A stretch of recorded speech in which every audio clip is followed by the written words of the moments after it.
Good morning everyone. Mehta PG college के online platform पर आप सभी का स्वागत है। अपन यूनिट नंबर फर्स्ट में सेकेंड चैप्टर स्टार्ट कर चुके थे और यहाँ पे इलेक्ट्रोमैग्नेटिज्म में जो भी यूनिट चल रही थी वो कौन सी थी अपने पास, फर्स्ट थी।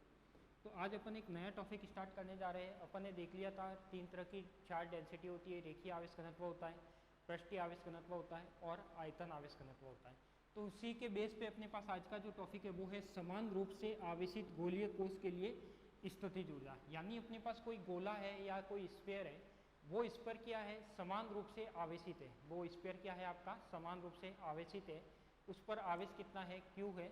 उसके लिए जो स्थितिज ऊर्जा होगी वो कितनी होगी, वो आज अपन डिराइव करने वाले हैं। तो आज उसी की बात करते हैं। अपना जो टॉपिक रहेगा वो रहेगा अपने पास गोलीय कोश के लिए स्थितिज ऊर्जा।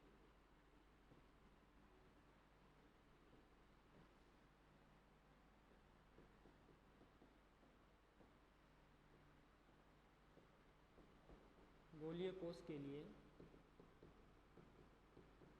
स्थितिज ऊर्जा।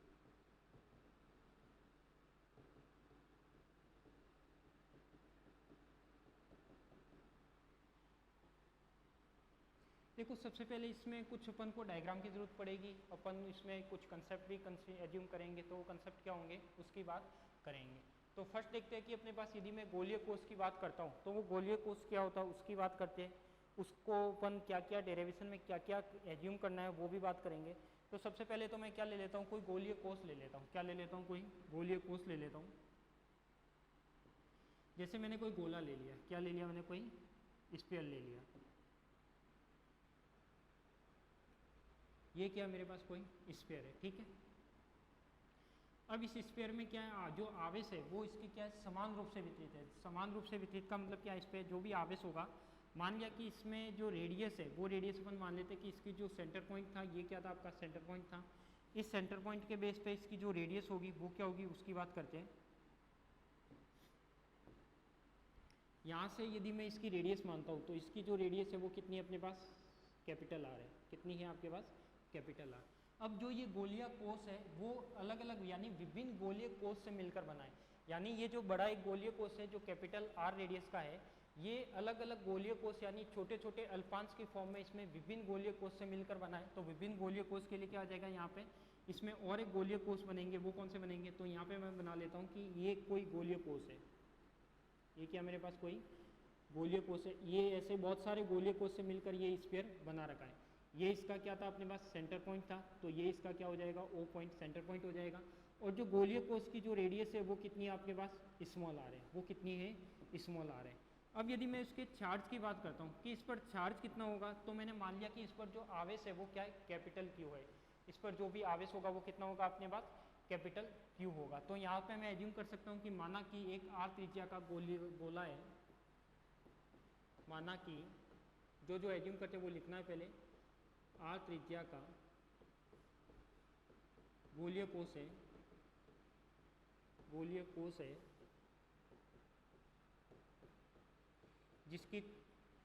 जिस पर आवेश समान रूप से वितरित है, जिस पर आवेश समान रूप से वितरित है, जिस पर आवेश समान रूप से वितरित है।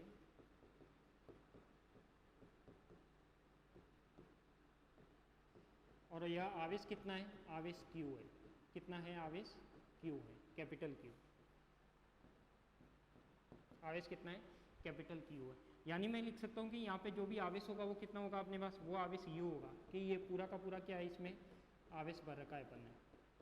और समान रूप से आवेशित है, यानी जो भी आवेश होगा क्या होगा, हर जगह पर यूनिफॉर्मली डिस्ट्रीब्यूटेड होगा। मैंने मान लिया कि ये कोई पॉजिटिव आवेश था, जो Q चार्ज है वो पूरा का पूरा इसमें क्या कर रखा है अपन ने, भर रखा है। ये हो जाएगा। अब मैं लिख सकता हूँ कि यहाँ पे यदि आपके पास ये वाली चीज़ है तो मुझे पता है कि यदि कोई भी एक गोलीय शेप है उसमें आवेश समान रूप से भरा हुआ है तो वहाँ पर कौन सी चार्ज डेंसिटी डिफाइन होगी, पहले मैं बता चुका हूँ कि यदि आवेश इसके अंदर भरा हुआ है मतलब वहाँ पे जो कौन सी चार्ज डेंसिटी डिफाइन होनी है, आयतन आवेश घनत्व डिफाइन होना है। क्या डिफाइन होना है अपने पास, आयतन आवेश घनत्व डिफाइन होना है। तो यदि मैं यहाँ पे आयतन आवेश घनत्व की बात करता हूँ, किसके लिए, बड़े गोले के लिए, तो क्या हो जाएगा आपके पास, तो हो जाएगा अपने पास, यदि मैं देखो डायग्राम आपको समझ में आ ही गया होगा। यदि मैं इसके किसकी बात करता हूँ, आयतन आवेश घनत्व की बात करता हूँ, तो आयतन आवेश घनत्व कितना होगा वो देखो पहले। यदि मैं आयतन आवेश घनत्व की बात करूं, ये शायद कलर आपको दिखाई नहीं देगा,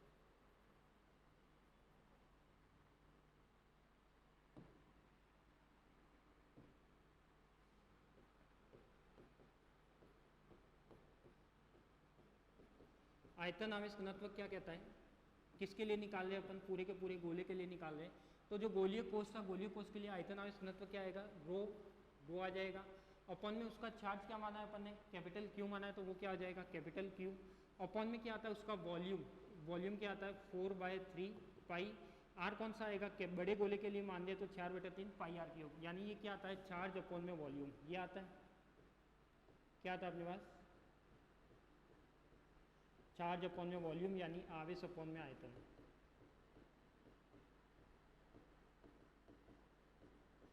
यानी अपने पास फर्स्ट इक्वेशन तो ये बन जाएगी कि रो इज इक्वल टू क्या हो जाएगा अपने पास क्यू, लास्ट में हो जाएगा 4/3 या 4/3 पाई आर क्यूब, क्या हो जाएगा पाई आर क्यूब। ये क्या हो जाएगी अपने पास इक्वेशन नंबर फर्स्ट। अब मैंने क्या लिखा है कि यहाँ पे जो भी अपना गोलीय कोष था उस पर जो भी आवेश घनत्व था वो मैंने लिख दिया rho is equal to 4/3 pi R cube.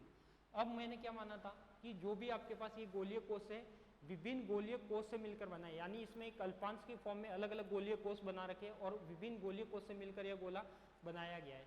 तो यदि मैं अब जो भी कैलकुलेट करूंगा तो वो किसके लिए करूंगा, अपने पास जो भी कैलकुलेट करूंगा वो करूंगा मैं किसके लिए, गोलीय कोष के लिए। तो यहाँ पे मैं मान लेता हूँ कि क्या माना है अपन ने कि जो भी गोलीय कोष है, माना कि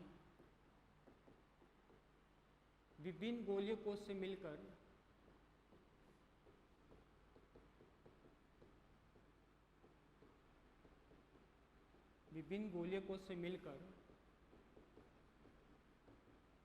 एक बड़ा आर त्रिज्या का गोलीय कोष बनाया गया है। विभिन्न गोलीय कोष से मिलकर आर त्रिज्या का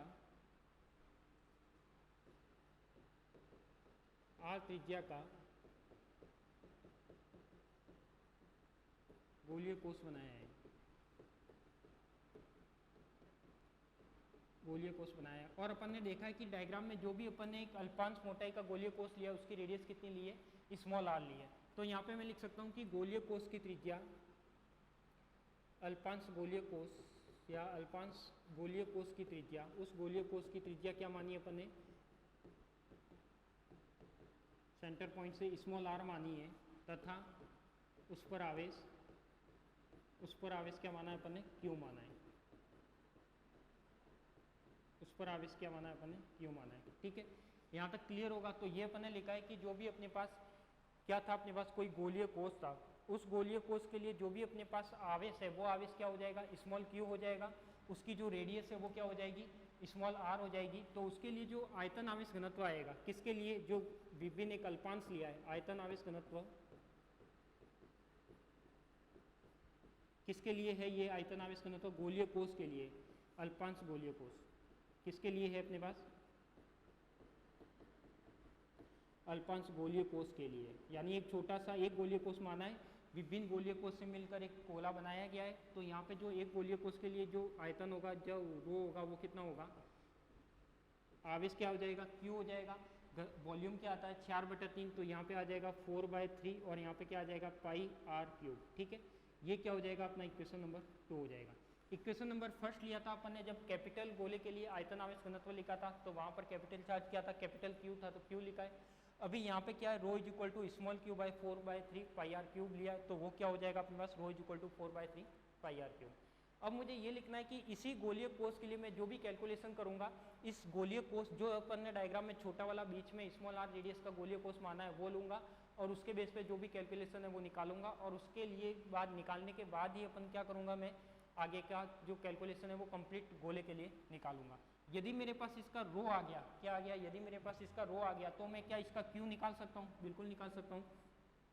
क्यू क्या आएगा इसका, क्यू ये हो जाएगा समीकरण 2 से यदि मैं क्यू का मान लिखता हूँ तो क्यू क्या हो जाएगा, q is equal to rho 4/3 pi r cube हो जाएगा। इक्वेशन नंबर क्या हो जाएगा, थर्ड, क्या हो जाएगा इक्वेशन नंबर थर्ड। अब मुझे पता है कि यदि मेरे पास क्यू चार्ज है, रेडियस स्मॉल आर है, तो क्या मैं इसका विभव लिख सकता हूँ, क्या लिख सकता हूँ मैं इसका विभव लिख सकता हूँ कि जो गोलीय स्मॉल आर त्रिज्या का गोलीय कोष है उसके पृष्ठ पर जो विभव होगा वो कितना होगा, तो वो मैं लिख सकता हूँ क्या, स्मॉल आर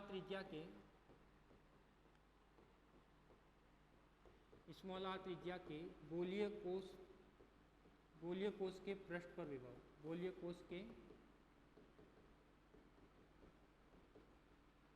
पृष्ठ पर विभव, यानी गोलीय कोश के पृष्ठ पर, यानी जो भी उस गोलीय कोश माना है वो स्मॉल आर रेडियस का था, उस पर चार्ज कितना था, क्यू था, तो उसके लिए विभव कितना। मुझे पता है कि यदि अनंत से किसी उसके सरफेस पर यदि मैं आवेश को लाता हूँ तो उसमें किया गया कार्य क्या होता है, विभव होता है। तो V इक्वल टू क्या हो जाएगा अपने पास, के क्यू अपॉन में क्या हो जाएगा, आर हो जाएगा, यही होगा। आर रेडियस है, के 1/4πε0 है, क्यू उसका क्या था, चार्ज था, किसका, गोलीय कोश का। यदि मेरे पास इस क्यू का मान है तो मैं यहाँ पे क्यू का मान रख सकता हूँ। समीकरण 3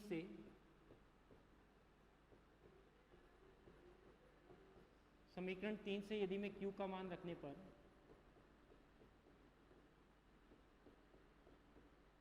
तो ये क्या हो जाएगा, यदि क्यू का मान रखता हूँ तो ये हो जाएगा अपने पास V इक्वल टू के बाय आर, क्यू की वैल्यू हो जाएगी अपने पास क्या, रो की टर्म में, तो 4/3πr3। इक्वेशन नंबर क्या हो जाएगा, 4। ठीक है, तो यहाँ तक तो मैंने क्या रखा है, V का मान रखा है, क्या रखा है, V का मान रखा है। अब मैंने क्या माना, अब इसके आगे मुझे चेक करना है कि जो भी मैंने गोलीय कोश माना है, एक बार मैं आपका गोलीय कोश वापस बना देता हूँ। इसमें जो स्मॉल अल्पांश के फॉर्म में लिया था, ये वाला गोलीय कोश था, ठीक है, ये वाला था, ये इसकी रेडियस क्या थी, स्मॉल आर थी, और जो इसकी मोटाई है वो कितनी है, डी आर है, जो इसकी मोटाई है वो कितनी है, डी आर है। तो मैं कह सकता हूँ कि जब डी आर मोटाई है, इसकी रेडियस आर है, तो उस पर आवेश कितना होगा, यानी इस डी आर मोटाई पर जो भी आवेश होगा, ये टच नहीं हो रखा, ये ऐसे है पूरा, ठीक है, जो इस पर जो आवेश है वो कितना है, वो आवेश कितना होगा आपके पास, डी क्यू होगा, और उसकी वैल्यू निकालनी है। कैसे निकालेंगे, तो इसमें भी सेम वही केस, मुझे पता है कि रो इज इक्वल टू क्या होता है, इसके लिए यदि मैं रो लिखता हूँ तो देखो यहाँ पे चुकी करके क्या आ जाएगा, रो इज इक्वल टू क्या आ जाएगा अपने पास, रो इज इक्वल टू क्या आ जाएगा अपने पास, स्मॉल क्यू, क्यू की जगह क्या लेंगे अपन, यहाँ पे क्या आ जाएगा, रो है, रो की जगह मेरे पास क्या आ जाएगा, क्यू अपॉन में वही वॉल्यूम, तो ये क्या हो जाएगा अपने पास, स्मॉल क्यू, क्या हो जाएगा अपने पास, स्मॉल क्यू हो जाएगा, और स्मॉल क्यू की जगह क्या हो जाएगा अपने पास, rho is equal to small Q था ही अपने पास, लास्ट में क्या था, 4/3πr3। मुझे निकालना क्या है, इस डी आर की मोटाई के लिए इस पर आवेश कितना प्रेजेंट होगा इस डी आर मोटाई में, वो निकालना है। तो कैसे निकालूंगा, देखो ये क्या हो जाएगा अपने पास, Q/4/3, तो Q इज इक्वल टू क्या हो जाएगा अपने पास, रो 4/3, पहले भी लिखा ये चीज़, πr3। यदि मैं इसका आवेश निकालता हूँ, आवेश किसका, अल्पांश के फॉर्म में होना चाहिए, यानी किस फॉर्म में होना चाहिए, डी क्यू की फॉर्म में होना चाहिए। तो ये क्या आ जाएगा, डी क्यू, ये क्या आ जाएगा, डी क्यू अपॉन में डी आर। यदि मैं Q का R के रेस्पेक्ट में डेरिवेटिव करता हूँ तो ये क्या हो जाएगा, रो 4/3πr3 है, तो ये क्या हो जाएगा अपने पास 3r², क्या हो जाएगा 3r², 3 से 3 क्या हो जाएगा, कैंसल आउट, तो अपने पास टर्म क्या बचेगी, तो जो टर्म बचेगी वो बचेगी अपने पास ये वाली, ये रहेगा d q is equal to rho 4πr², और साथ में क्या आ जाएगा, डी आर। इक्वेशन नंबर कौन सा दिया था मैंने, पहले 4 दिया था, इसका हो जाएगा 5, तो ये क्या आ जाएगा अपने पास, डी क्यू का मान आ जाएगा। अब देखो आप चाहते तो डी क्यू का मान डायरेक्ट लिख सकते थे कि जो भी अपन ने ये अल्पांश माना है, क्या माना है, अल्पांश माना है, इस अल्पांश पर उपस्थित आवेश डी क्यू कितना होगा, तो वो डी क्यू कितना होगा, तो d q is equal to rho 4πr² और डी आर। डी आर इसकी क्या है, अल्पांश की मोटाई है, जो एक गोलीय कोष माना है उस गोलीय कोष के जो बीच की ये जो मोटाई है, थिकनेस है, वो क्या है आपकी, डी आर है। तो यहाँ पे क्या हो जाएगा, d q is equal to rho 4πr², क्या हो जाएगा अपने पास, डी आर हो जाएगा। इसके बाद अपन को क्या करना है, डी क्यू आवेश के कारण स्थितिज ऊर्जा लिखनी है। क्या लिखनी है, डी क्यू, यदि मेरे पास आवेश डी क्यू है तो डी क्यू आवेश के कारण स्थितिज ऊर्जा कितनी होगी, तो वो आप डायरेक्ट लिख सकते हो, आपको फॉर्मूला पता ही है, पहले अपन ने लिखा भी है।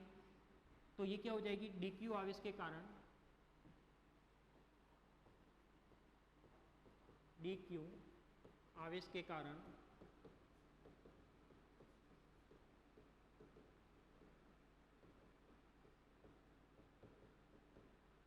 डी क्यू आवेश के कारण जो स्थितिज ऊर्जा है, वो स्थितिज ऊर्जा कितनी होगी, तो वो इतनी हो जाएगी आपके पास, डी क्यू आवेश है, डी क्यू आवेश के कारण यदि मैं स्थितिज ऊर्जा की बात करता हूँ तो स्थितिज ऊर्जा कितनी आ जाएगी अपने पास, ये क्या हो जाएगा, डी यू, यानी क्या होता है अपने पास, मुझे स्थितिज ऊर्जा निकालनी है तो वो होता है अपने पास U is equal to v q, यानी ऐसे लिख सकता हूँ मैं d u is equal to v, और क्या लिख सकता हूँ, डी क्यू। बताओ ये चीज़ सही है क्या, इक्वेशन नंबर हो जाएगी 6, क्या हो जाएगी 6।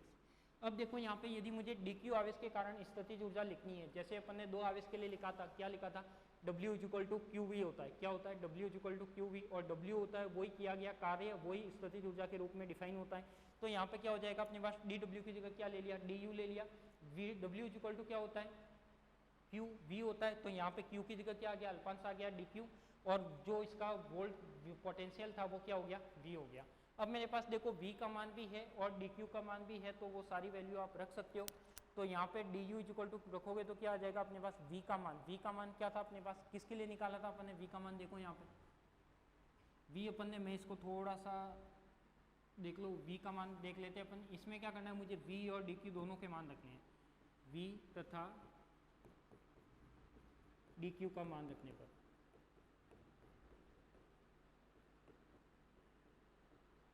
अब देखो V क्या आएगा और dq क्या आएगा, तो पहले मैं आपको V बता देता हूँ, V कौन सा रखना है। तो V देखो अपन ने जो भी निकाल रखा है, V की वैल्यू क्या थी, k/3 4/3 k रो 4 पाई r क्यूब लिखना है। तो ये पूरा का पूरा क्या रखना है, मुझे V रखना है। तो V की जगह क्या आ जाएगा अपने पास, k/r, और यहाँ पे ये वैल्यू आ जाएगी। और साथ में क्या अपने पास यहाँ पे जो वैल्यू है वो क्या अपने पास dq, तो dq की वैल्यू ये लिखी रखी है। तो ये शायद जूम तो यहाँ से होगा नहीं, तो यहाँ से मैं यदि वैल्यू रख देता हूँ तो ये क्या आ जाएगा अपने पास, देखो जो वैल्यू आ जाएगी वो क्या आ जाएगी, du = v, v की जगह क्या आ जाएगा मेरे पास, k तो था ही अपने पास, क्या था अपने पास, k था ही, k के बाद अपने पास जो भी वैल्यू है वो क्या है अपने पास, k रो है k/r, और रो 4/3 पाई r क्यूब, तो ये आ जाएगा k/r रो 4/3 क्या हो जाएगा पाई r क्यूब। ये तो किसकी वैल्यू आ गई, v की आ गई। dq का मान है तो dq का मान इसके ऊपर ही जस्ट निकाल रखा है अपन ने, देखो dq का मान तो ये रहा, रो 4 पाई r² dr, तो ये क्या आ जाएगा, ये आ जाएगा अपने पास रो 4 पाई r², और यहाँ पे क्या आ जाएगा, dr आ जाएगा, क्या आ जाएगा, रो 4 पाई r² dr। जो कैंसिल आउट हो रहा है, देखो कुछ कैंसिल आउट तो हो ही नहीं रहा, तो यहाँ पे क्या आ जाएगा, du = क्या हो जाएगा अपने पास, 4 और 4 कितना हो जाएगा, 16/3 हो जाएगा, कितना हो जाएगा 16/3। फिर अपने पास क्या है, देखो r, यहाँ पे r से r कैंसिल आउट होगा, तो ये r से r कैंसिल आउट कर दो तो ये 2 बचेगा, r और r क्या रह जाएगा, r4, तो ये 16 हो गया बाय 3 हो गया। पाई क्या हो जाएगा अपने पास, k तो ऐसे का ऐसे रहेगा, तो k ऐसे का ऐसे, रो और पाई, तो देखो रो भी क्या हो जाएगा, स्क्वायर के फॉर्म में हो जाएगा, पाई भी क्या हो जाएगा अपने पास, स्क्वायर के फॉर्म में हो जाएगा, r4 हो जाएगा, और साथ में क्या हो जाएगा, dr हो जाएगा, ये वाली वैल्यू हो जाएगी। अब मुझे लिखना है कि du = 16/3 k रो स्क्वायर पाई स्क्वायर r4 और dr हो जाएगा। मुझे यहाँ पे क्या करना है, ये है किसी अल्पांश के लिए जो स्थितिज ऊर्जा आई है वो क्या आई है, किसी अल्पांश के लिए आई है, यानी किसका मान आया है, ये ओनली du का मान आया है, यानी ये जो अल्पांश है वो क्या है, किसी अल्पांश के लिए है। मुझे निकालना है कंप्लीट गोले के लिए, मुझे क्या निकालना है, कंप्लीट गोले के लिए। यदि मैं कंप्लीट गोले के लिए बात करता हूँ तो संपूर्ण गोले के लिए क्या आ जाएगा अपने पास, उसका इंटीग्रेट होगा, संपूर्ण गोलीय कोश के लिए स्थितिज ऊर्जा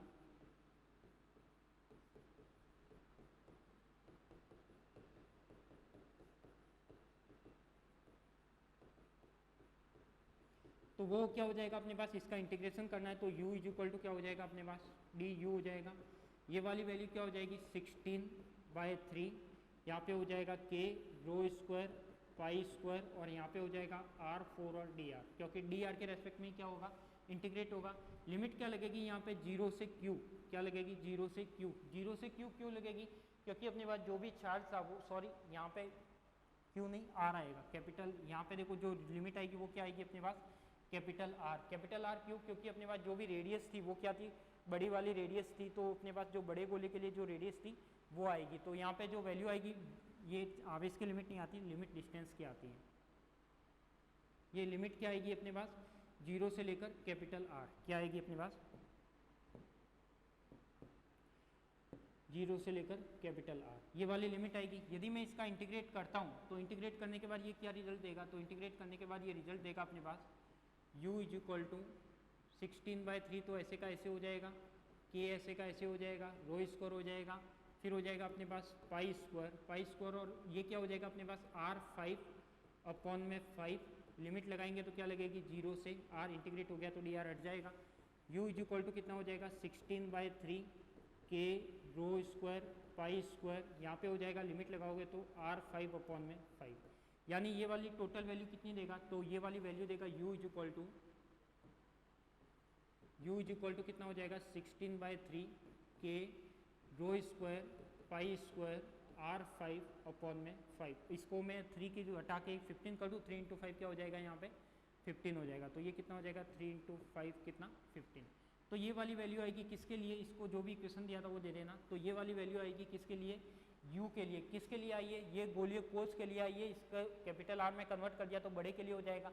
अब मुझे पता है कि यहाँ पर ये रो है, तो रो का मान मैंने समीकरण 1 अभी जो स्टार्टिंग में देखा था कि बड़े गोले के लिए जो आवेश घनत्व होगा वो कितना होगा, ये u किसका निकल रहा है, बड़े गोलीय कोष के लिए निकल रहा है। बड़ा वाला गोलीय कोष है कैपिटल R त्रिज्या का, उसके लिए निकल रहा है। तो यहाँ पे जो रो स्क्वायर है, रो स्क्वायर की वैल्यू क्या अपन ने इक्वेशन नंबर 1 में रखी थी। तो इक्वेशन 1 क्या कहती है, यहाँ पे समीकरण 1 से क्या रखना है, मुझे रो का मान रखना है। तो ये क्या आ जाएगा अपने पास, u इज इक्वल टू ये हो जाएगा 16/15। यहाँ पे k ऐसे का ऐसे, पाई स्क्वायर ऐसे का ऐसे, r5 भी ऐसे का ऐसे। अब देखो रो था, तो रो क्या था q/4/3 पाई r क्यूब। तो ये वाली वैल्यू थी, q था अपॉन में क्या था 4/3 पाई r क्यूब था। और यहाँ पे देखो रो स्क्वायर है, तो ये भी क्या हो जाएगा पूरा का पूरा स्क्वायर हो जाएगा। तो समीकरण 1 में ये वाली वैल्यू अपन ने जो इक्वेशन नंबर फर्स्ट में लिखी थी, तो वो क्या हो जाएगा अपने पास, ये हो जाएगा अपने पास u इज इक्वल टू 16/15। यहाँ पे हो जाएगा k, यहाँ पे हो जाएगा पाई स्क्वायर, ये हो जाएगा r5। इसको सॉल्व करेंगे तो क्या आ जाएगा q स्क्वायर 16, ये 9 ऊपर आ जाएगा, तो ये क्या रह जाएगा 9, साथ में क्या रह जाएगा पाई स्क्वायर, और ये क्या हो जाएगा r3 है, तो वो क्या हो जाएगा अपने पास r6 हो जाएगा। r5 से एक r कैंसिल आउट हो जाएगा, और क्या क्या कैंसिल आउट हो रहा है, 16 से 16 कैंसिल आउट हो जाएगा, और क्या कैंसिल आउट हो रहा है यहाँ पे पाई से पाई स्क्वायर कैंसिल आउट हो जाएगा। तो देखो अपने पास जो लास्ट टर्म बचेगी वो क्या बचेगी, तो वो टर्म बचेगी अपने पास u इज इक्वल टू ये क्या है 3 से कटेगा तो 3, और ये आएगा 3/, तो यानी ये तो आ जाएगा 3/5। यहाँ पे क्या है k है, तो ये आ जाएगा अपने पास k, पाई स्क्वायर कट गया, q स्क्वायर रहेगा, तो k q स्क्वायर अपॉन में क्या हो जाएगा अपने पास r। यानी ये इसका क्या हो जाएगा, एक फाइनल रिजल्ट हो जाएगा, फाइनल आंसर हो जाएगा। तो ये मैं कह सकता हूँ कि ये किसी गोलीय कोष के लिए क्या है, स्थितिज ऊर्जा को डिफाइन करता है। ये अपना फाइनल आंसर है। तो यहाँ पे लिख सकता हूँ कि यह u का मान क्या अपने पास kq स्क्वायर बाय r किसको डिफाइन करेगा, और इसकी यूनिट आएगी, तो यूनिट क्या आएगी वो मुझे पता है कि एनर्जी है, तो किस में आएगी, जूल में आएगी। तो मैं लिख सकता हूँ कि यह समीकरण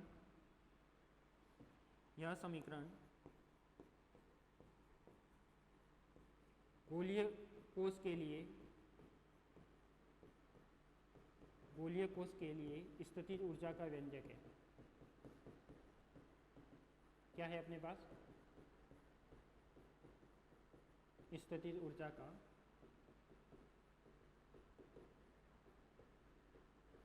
व्यंजक है। ये चीज़ अपन को करनी है, ठीक है। तो देख लो एक बार, इसको वापस मैं समझा देता हूँ, एक बार वापस एक्सप्लेन कर रहा हूँ, पूरे को देख लो क्या क्या स्टेप किए इसमें। स्टेप टू स्टेप याद रखना है, इंपॉर्टेंट डेरिवेशन है, इंपॉर्टेंट भी लगा देना इसमें।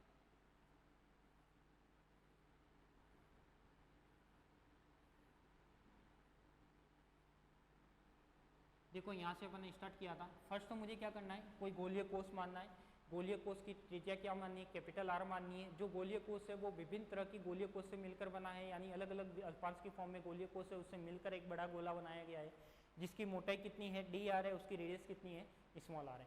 जो इस पर आवेश है वो समान रूप से वितरित है। तो जब यदि आवेश समान रूप से उसके अंदर भरा हुआ होता है, तो मैंने पहले ही बता चुका हूँ कि वहाँ पर आयतन आवेश घनत्व डिफाइन होता है। आयतन आवेश घनत्व क्या होगा, rho is equal to q/v होता है, यानी चार्ज अपॉन में क्या होता है, वॉल्यूम होता है। तो देखो यहाँ पे अपन ने फर्स्ट इक्वेशन यही काम में लिए, rho is equal to q/4/3 pi r cube. तो ये हो जाएगा चार्ज अपॉन में वॉल्यूम, आवेश बटा आयतन हो जाएगा। तो रो इज इक्वल टू क्या आ जाएगा, rho is equal to q/4/3 pi r cube हो जाएगा, ठीक है।